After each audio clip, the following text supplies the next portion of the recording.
Hello, everyone, and welcome to My Strategy. I am your host, John M. Hawkins. We're coming to you live from the BBM Global Network and TuneIn Radio. I'm very happy to be here with you today. My Strategy episodes are live and on Saturdays at 10 a.m. Pacific, 1 p.m. Eastern. Today, we're going to be talking about planning less and doing more, how we can develop a bias for action by focusing on outcomes. Well, again, very happy to be here with you today. Saturday is a great day of the week to reflect on the prior week and think about all you've accomplished and plans for the upcoming week, by keeping in mind that now or any time is a good time to assess your personal development strategy, because that's what we do here on the My Strategy radio show. Now, our show continues to grow. We're available on iHeart, iTunes, Player FM, YouTube, SoundCloud, Spreaker, and many more digital platforms. You can go find those past shows in podcast format. You can find me on most social media platforms. My Twitter handle is @HawkinsJohn. That's @HawkinsJohn. And my website is johnmhawkins.com. That's johnmhawkins.com. And just like anything in life, we need to have a strategy and a plan to help us reach our goals, because the best laid plans don't always work. This week, I'm looking for your stories on action planning, focusing on the outcomes. If you have any good stories, please send them to me at talk@johnmhawkins.com. We're looking for stories, tips, tricks, and other. All right, so today we're going to be talking about planning less and doing more, how we can develop a bias for action by focusing on outcomes. We're going to talk a little bit about the dreaded analysis paralysis. We're going to talk about avoiding letting the decision-making process consume you to the point that you are not able to execute. We'll talk about some of the strategies you can use to develop your bias for outcomes, whether it's action planning or a bias for action. We'll talk a little bit about the way to do more and plan less. And ultimately, at the end of the show, we're going to help you develop your strategy and your plan. All right, so let's start off with an article here called How to Beat Analysis Paralysis and Make All the Decisions. When making a decision, especially an important one, most people take some time to consider their options. It says this is completely normal. But what if, when weighing your options, you can't get the scales to balance? Instead, you spend so much time thinking through choices you could make or not make, you end up coming to no decision at all. Does this sound familiar? This type of overthinking has a name. It's called analysis paralysis. And with analysis paralysis, you might spend a lot of time researching options to make sure you make the best choice. This happens with relatively small-scale decisions, like which microwave to purchase or what pastry to buy at the coffee shop. But when it comes to the high-stakes decisions, like whether to start a new job, or you might be worried that you still will be making the wrong choice, even after doing some careful analysis of the pros and cons. This gets you trapped into an endless loop of what-ifs and what are possibility scenarios. You eventually become so overwhelmed you end up failing to make any decision at all. I think this is something that many of us can end up in the habit of doing. You've got so many decisions that need to be made. Perhaps you made a bad decision, and you want to make sure that the next time you make that decision, you put in all of the thought you need to. What happens is we end up thinking so much about our decisions and the potential outcomes that we become paralyzed and are not able to make any decision. The article continues to say that usually our decision-making process involves quickly building a list of possibilities. Then just as quickly, we begin to narrow the list down, crossing out the outliers and choices that feel obviously unsuitable. We've also done some shows in the past to talk about divergent thinking, which is thinking outside of the box and thinking about all those options. And then there's convergent thinking, where you take the options and start to narrow down your focus based on those options that you've come up with in the divergent thinking process. So I'm just going to say that while we're talking about analysis paralysis, this is a very complicated, nuanced topic. And because it is a bit complicated and nuanced, we really want to make sure that we are starting to assess and understand why it is that we are having a tough time making decisions. It might be that we just need a decision-making framework that we could be using to make better decisions. It could be that our past decisions have not been the best decisions, and as a result of that, we are uncertain and don't want to end up in that same position. Article here continues to say it's pretty understandable to feel overwhelmed when you believe you must separate one correct choice from the other. And if you believe all these options have merit, then to consider them all equally, you can shut down the decision-making process. Explore possibilities causes overthinking. It often helps you to understand why you have trouble making choices. And they go on to talk about some of the things that I mentioned with regard to previous decisions not turning out. You don't trust your judgment. You're getting advice from others, and that is clouding your decision-making process.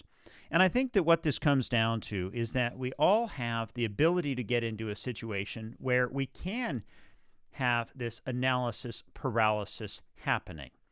And so really we need to understand and assess, why is this happening? And it's not just as simple as saying, go out there and just make 10 decisions this week. Just make decisions, because we could make decisions that have negative consequences. So what we want to start to do is we want to start to think about how we make decisions. What is the framework that we use?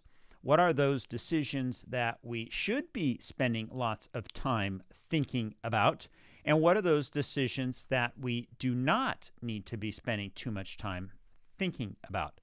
Many times we can start to apply a similar pattern to every problem we see.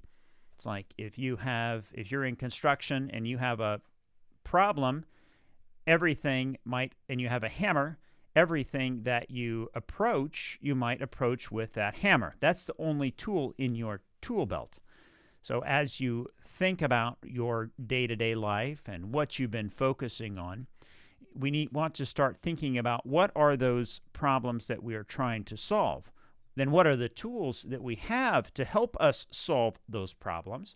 And in some cases, if you're the construction worker and only have a hammer, how do you think the end product would show up, or the end product would manifest itself, if you only used a hammer to do your job?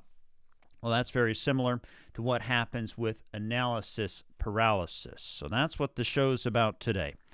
You're listening to My Strategy. I am your host, John M. Hawkins, coming to you live from the BBM Global Network in TuneIn Radio.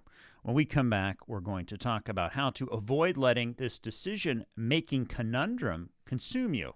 We'll be right back.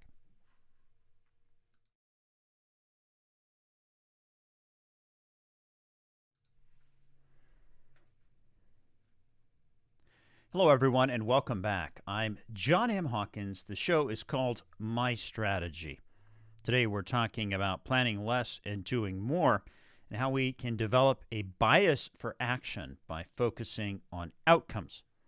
Right before the break, we were talking about the dreaded analysis paralysis, which is easy for anyone to get into that habit of analysis paralysis. In this segment, I want to talk a little bit more about decision-making and how we want to avoid letting decision-making consume you. I've still got the article from the prior segment. The article continues to say, avoid letting decision-making consume you.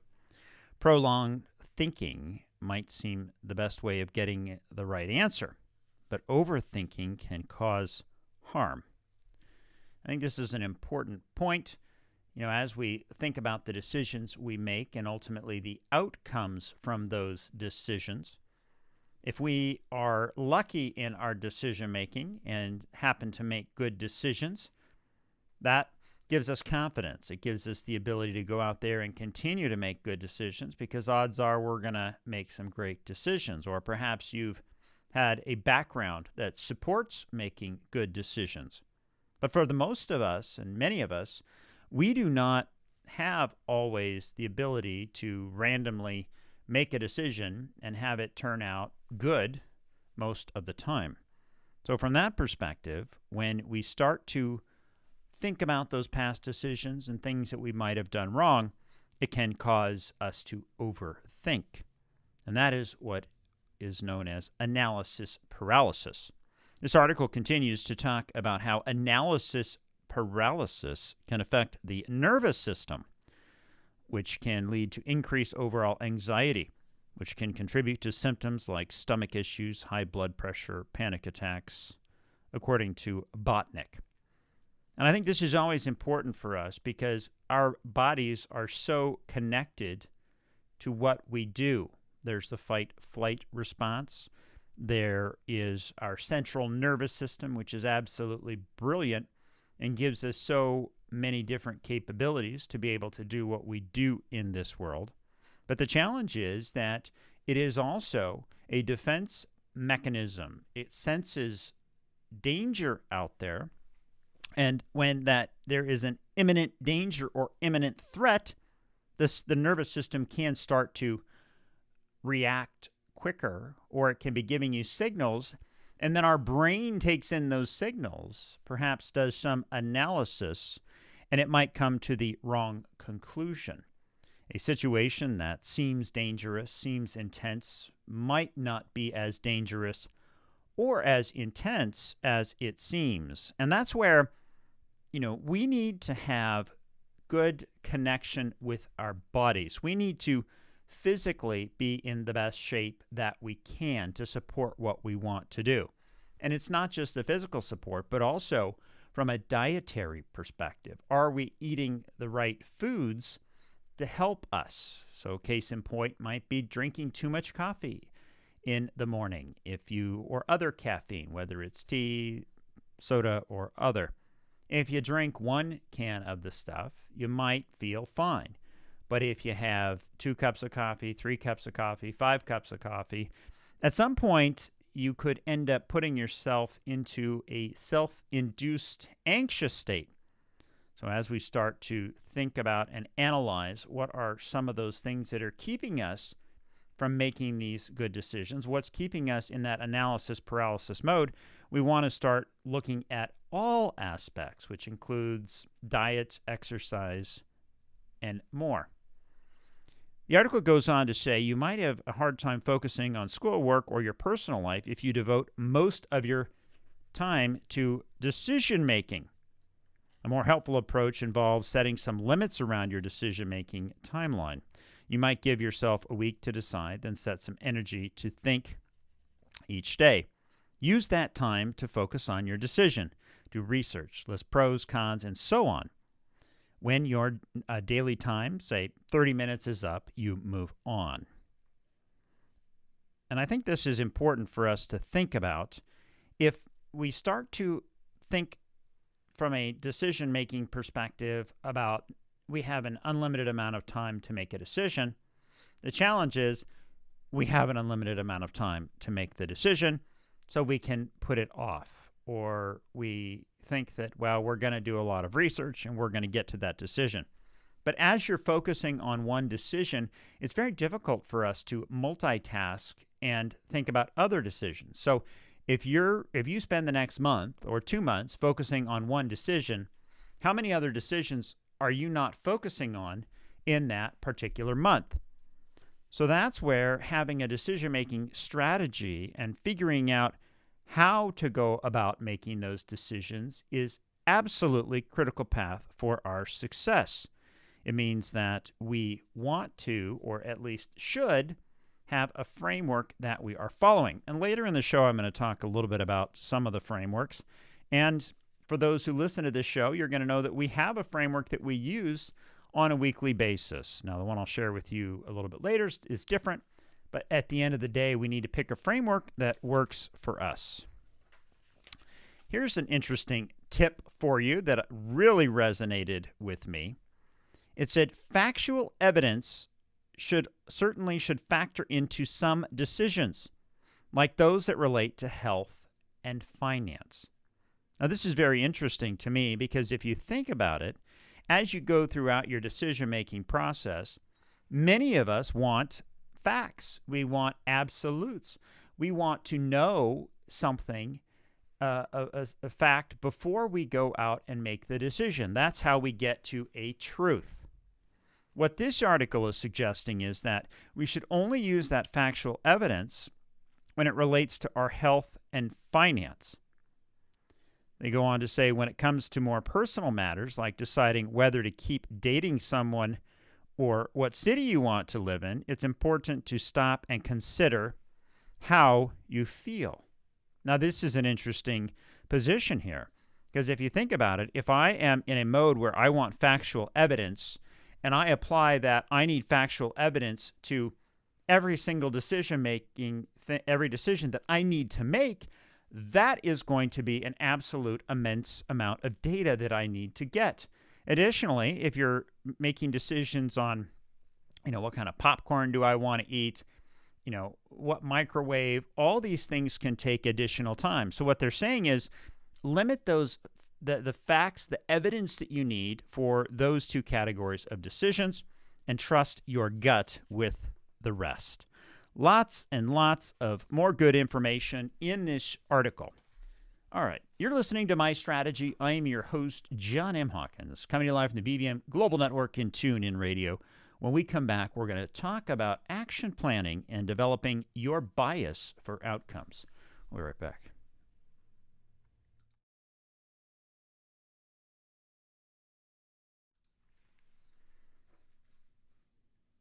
Hello, everyone, and welcome back. I'm John M. Hawkins. The show is called My Strategy, and we're coming to you live from the BBM Global Network and TuneIn Radio. Today, we've been talking about planning less and doing more, and how we can develop a bias for action by focusing on outcomes. Right before the break, we were talking about analysis paralysis and avoiding letting decision-making consume you. In this segment, I want to talk a little bit about action planning and helping us develop that bias for action, or as I stated earlier, outcome. I've got an article here titled The 7 Steps of Action Planning. It starts off by saying your team and the operation will encounter challenges or problems that must be overcome. Here they've outlined 7-step process to assist us in solving problems.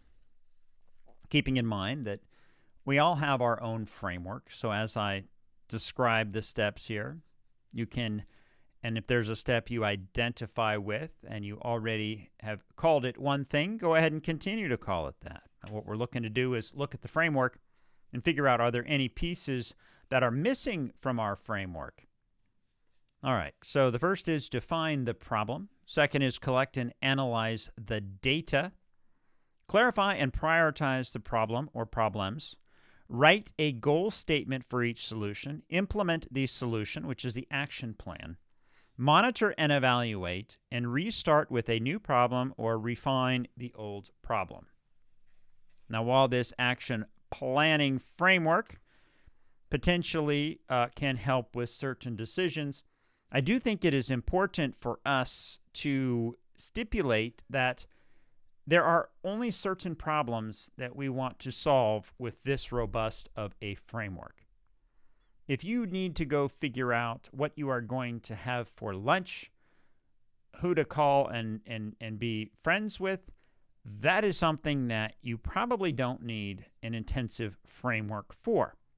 So we want to very judiciously use these frameworks on problems that we know needs that data. And based on the last segment, we can come up with our own rule. If it has to do with health or if it has to do with finances, probably a good idea to have the data. But if it doesn't have to do with that and you want to, figure out what sporting event you're going to go to or who to call, things like that, you probably don't need as much data. And this is where having these frameworks is good, because it gives us a set way and a predictive way to solve problems, especially working in a team environment. But just know that this might not 100% apply to our personal development, because of the fact that not every problem that we're trying to solve needs this rigorous of a framework. All right, so the article goes on to talk about what we should do. It's the 7 steps. First, they say define the problem. Evaluate the situation. Have all possibilities been considered? In this stage, explore all possibilities. Ask all involved or interested individuals for their input into identifying the problem. Is there just one problem, or are there more? I want to add to this. Think about this from the perspective of, are we convergent thinking or are we divergent thinking? Because if you have a framework like this and you've doing divergent thinking, you're going to be thinking about things that have nothing to do with the task at hand. If you're doing convergent thinking, you're thinking inside the box and focusing on a specific solution. So that's where all of these sessions that we do, all of these shows, build on each other. All right, so we've defined the problem. Second is collect and analyze the data. With a good problem statement, we collect and analyze data to prove or disprove the assumption that our problem is the result of inconsistent ration. We analyze the situation by asking questions. By the time you get to step 2, this absolutely should be convergent thinking. If you get to the point where you're doing divergent thinking in that collect and analyze, then you really should go back to define the problem statement, in my humble opinion, because now you are looking at everything as opposed to a specific problem statement. Number 3, clarify and prioritize the problems. If there's more than one problem, you'll need to prioritize those problems to focus on the areas of most importance first. Ask the following questions to help you sort through the problems, and they go through a list. So there's lots of strategies we can use to clarify and prioritize the problems. One method is to go through, as they've stated here, and prioritize the problems to focus on the most important ones first. There's another school of thought that says don't focus on the most important problems, but solve the problems that you can solve, or answer the questions that you can answer quickly. If you focus on the most important, and let's say you have 10 problem statements to solve, you're going to spend all of your time on the top problem, and that's going to be the bulk of it. It's not going to give you confidence and motivation to continue. But let's say, for example, you had 10 problems to solve, and 7 of them were relatively easy. If you could get answers to those 7 and then leave those 3 problems, now that's giving you confidence as you start to do the problem solving. So that's where I say this is a framework.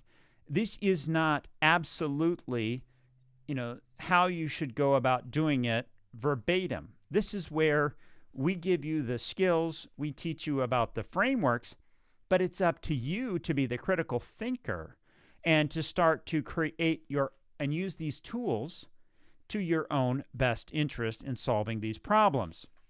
I can give you a hammer, a saw, I can give you a bunch of other tools, pliers, but that's where you need to take these tools and figure out how to use them and apply them. The step 4, they say, is write down a goal statement for each of the solutions: specific, measurable, achievable, relevant, and timely. Now, I support this in 99% of the cases. If you've not put specific, measurable, actionable, relevant, timely information into your goal statement, then you are going to limit your ability for success. How important is it that we solve this? Is this relevant? Can we even achieve this?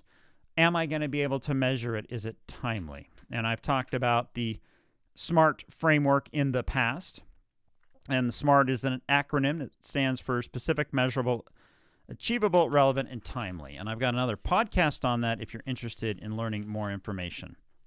The article goes on to talk about implementation of the solution, monitor and evaluate, And finally, restart with a new problem or refine the old. So that's an interesting article on the 7 steps of action planning. You're listening to My Strategy. I'm your host, John M. Hawkins. We're going to take a quick break, and we come back. We're going to talk about developing a bias for action. We'll be right back.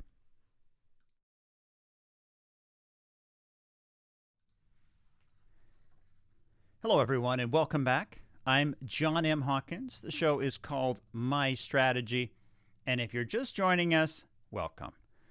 Our My Strategy episodes are live on Saturdays at 10 a.m. Pacific, 1 p.m. Eastern. Today we've been talking about planning less and doing more, how we can develop a bias for action by focusing on outcomes. Today we've talked about the dreaded analysis paralysis. Avoid letting decision-making consume you. And we just talked in the last segment about action planning and developing a bias for outcomes. In this segment, I want to continue talking about developing your bias, but it is a bias for action. And I've got an article here talking about what is a bias for action and how do you build it. The article starts off by saying a bias for action is about less planning and more doing. Many times throughout your career or even your life, you might find yourself in analysis paralysis asking the question, should I do something about this? And if you're a large online retailer, the answer is most always likely yes. The reason they say that is this large retailer has one of their 14 leadership principles as developing a bias for action. Goes on to talk about the company and how it prides itself on rapid innovation, and they believe that the reason they are able to innovate so quickly is because employees have developed this bias for action habit. And the culture in the organization is fast moving.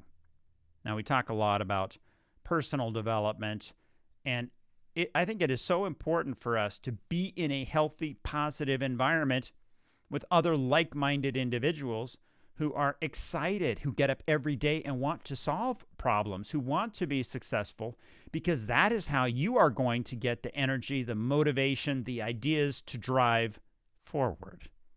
So as we go through this, if you're not working for one of these organizations that has this bias for action and a great positive work environment to help you with innovation, start thinking about how could you develop this culture with your friends, with your family.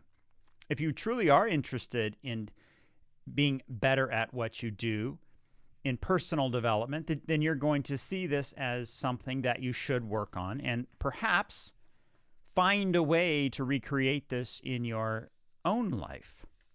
The article continues to say that bias for action is a new buzzword among entrepreneurs and business leaders as a skill they'd like to see in employees in hopes of gaining much success.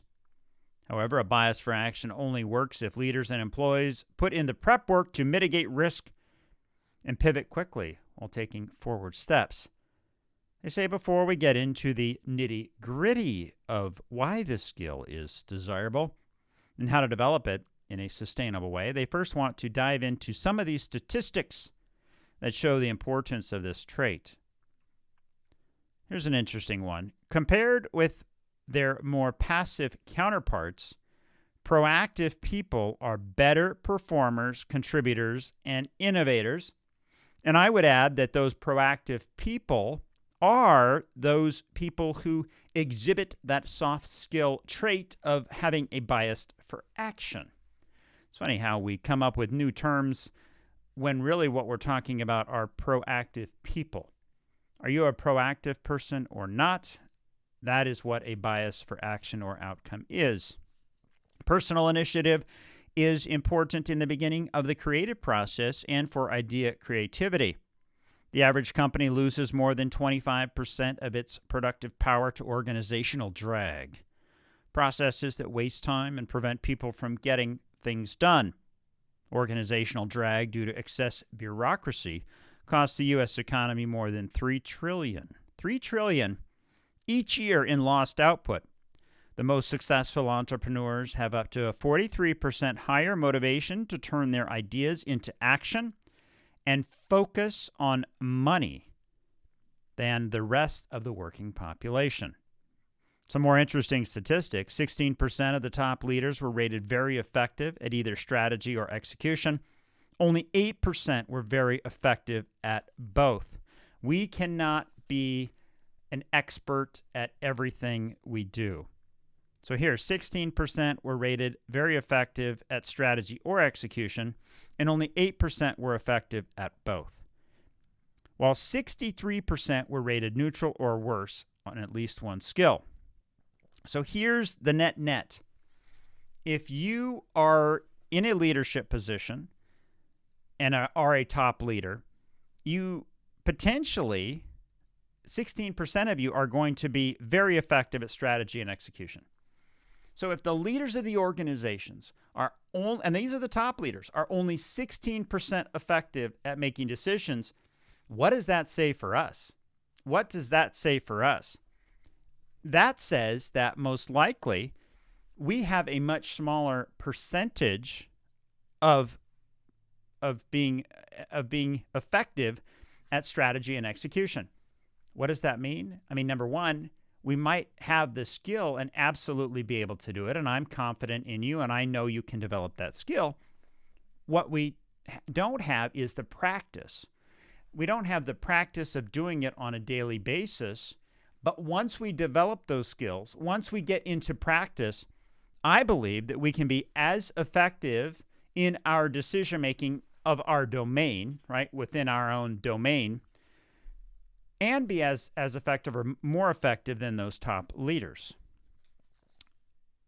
Goes on to say that while increased choice allows us to achieve objectively better results, it also leads to greater anxiety, indecision, paralysis, and dissatisfaction. When we agonize over a decision, we deplete our limited supply of willpower much more quickly, causing us to feel exhausted and overwhelmed. And by the end of the day, do you feel absolutely exhausted, tired, not wanting to continue? What about midday, 1 p.m.? How do you feel? 8 a.m. in the morning. Think about you and what you do on a daily basis and start to track how you feel. It might be that the way that you feel is directly correlated to your ability to make good decisions. If you're making great decisions, you're going to feel so pumped, so motivated, you're going to continue throughout the day with lots of energy. But if you're getting shot down and not given that opportunity, then that could impact your performance. You're listening to My Strategy. I'm your host, John M. Hawkins. We're going to take a quick break, and when we come back, we're going to talk about developing your strategy. We'll be right back.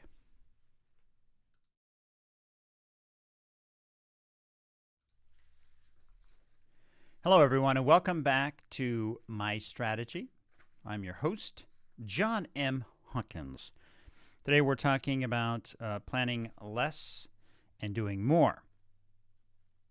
Right before the break, we were talking about developing a bias for action and the importance of it, keeping in mind that this is a fairly complicated topic, and it does require that we really start to think about how we go about making decisions. Right? Earlier in this show, I went through a framework that was a 7-step framework. But as many of you might be aware, on this show, I have a 5-step framework process that we use. And it's 5 steps because I don't want to complicate things. I want it to be very simple. But I want us to get in the habit of using this framework. And the goal is to, use it once, use it twice, use it 3 times, and then iterate through so that you can go through these steps, 20, 30, 40, 50 seconds for simple decisions. Because we don't want to get into a situation where we are constantly seeking data, where we are not trusting our gut. because that ultimately is where we get into the analysis paralysis, and that is going to thwart our personal development efforts rather than help us with our personal development. So I want to talk a little bit about that framework, because I just think it's important every few shows for us to experience it and think about it, because this is what we're trying to do. We're trying to be better people. So from your perspective, I want you to think about, what are your vision? What is your vision for yourself? What are the goals that you're trying to accomplish? What are you trying to achieve? Where are you in life? What is your current situation? What is your current state? So with a clear picture of where you are in your life, think about it. Ruminate on it. Are you happy with your job? Are you happy with your friends? Are you happy with your family? Where are you in life? Do you have all the money that you need? Where are you in life? And when you have that picture of where you are, you want to compare that to where you think you should be. At the end of the day, where should you be? What is that future state? Aspirationally, what are you doing? How much money do you have? How many friends do you have? How big is your family? How small is your family? Think about your future state. And ultimately, it comes down to this. Aspirationally, you've got this future state that you are trying to get to, but you're in a current situation. You're in a current state. And the challenge is, and what this framework is all about, is figuring out, with the fewest amount of steps possible, how do we get from that current situation to that future situation? Now, let's say, for example, you're 10 years old and playing t-ball.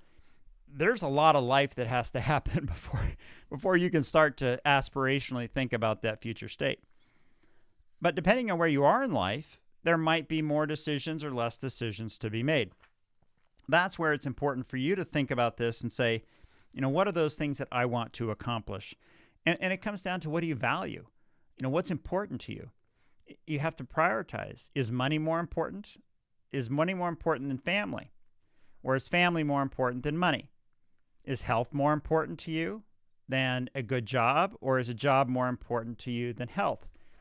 Figure out what is important to you. Now, I would say and suggest that if you don't have health and you don't have good family relationships, you're not going to have that support structure you need. That's my view. You might think differently.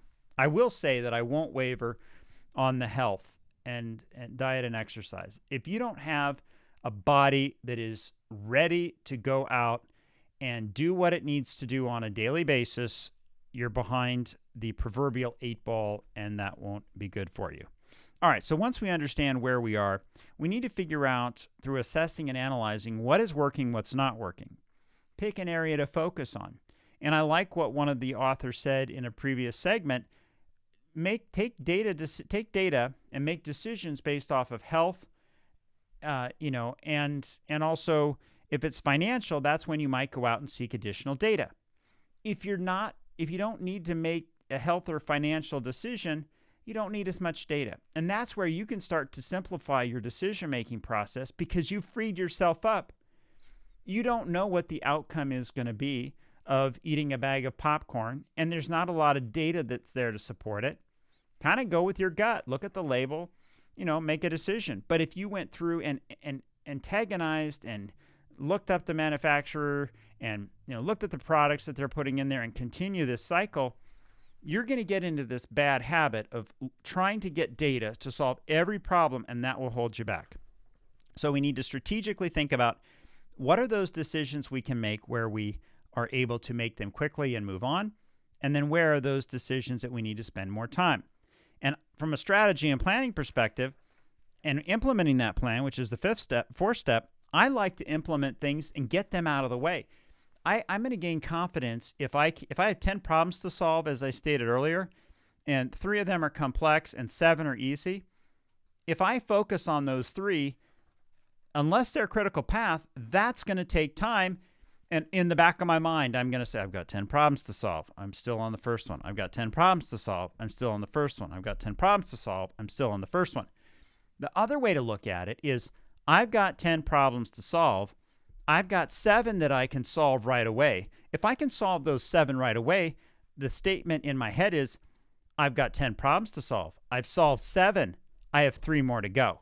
How does that feel to you to say, I've got 10 problems to solve and, I've got, 10 to go. Or if I've got 10 problems to solve, I've got 7 solved, that feels a lot better from my perspective. So as we're starting to strategize, put our plans in place, we want to start thinking about it strategically, but also tactically. What are those things that we can do to help with our decision-making process? Finally, once you've implemented your plans and you're starting to make actions and you're starting to have success with those decisions, it comes down to support and evaluation. If a strategy is not working, don't continue to do it. Pull it out, put in a new strategy. Now, that's not saying we want to be continually swapping strategies in and out, but we do want to take a look at it and get help and support as needed. Take a quick break. And we'll be back. You're listening to My Strategy. I'm your host, John M. Hawkins. We'll be back.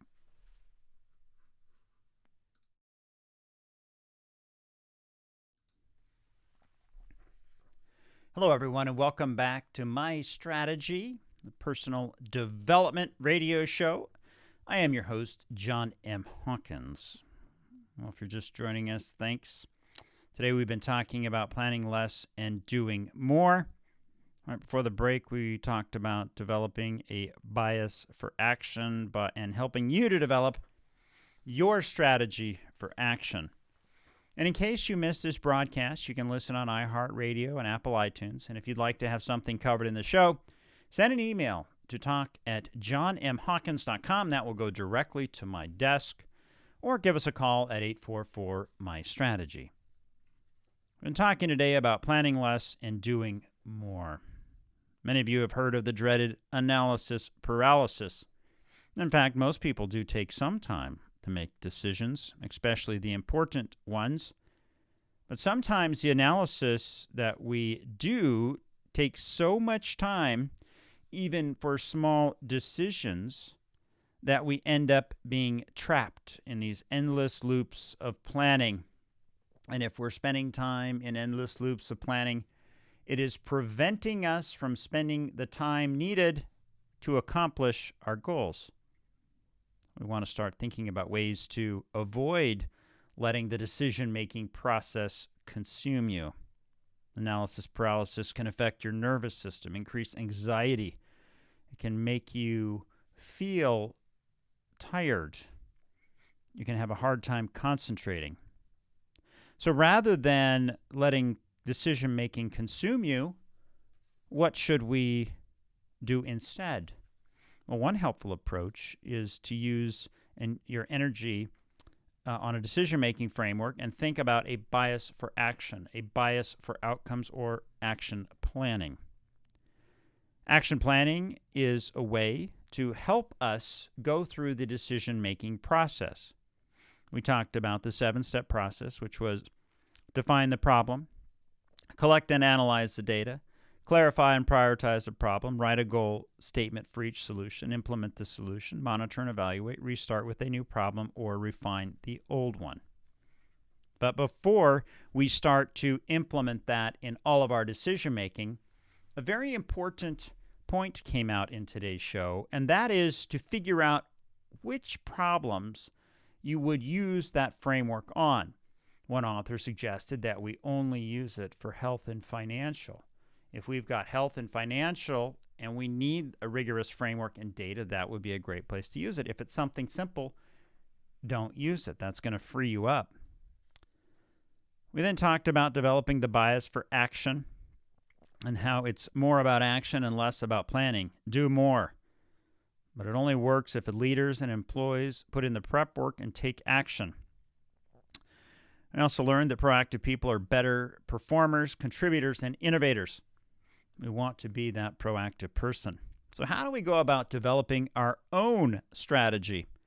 Well, we should take small steps, become comfortable with the risks, avoid distributing all of our decisions, learn by doing, simplify the decision-making process, trust who you are working with, set deadlines, and break your goal up into milestones. Don't drive for perfection, but try to drive for outcomes and getting things done. But all of this is going to take you being aware of those patterns, those habits that you need to retire, and figure out what are those habits and patterns that you need to develop. And that comes down to consciously prioritizing and committing to your goals. And if you need help with prioritization of your goals, coaching can help. Well, that's all the show we have for you this week. Have a great week, and we'll see you next time.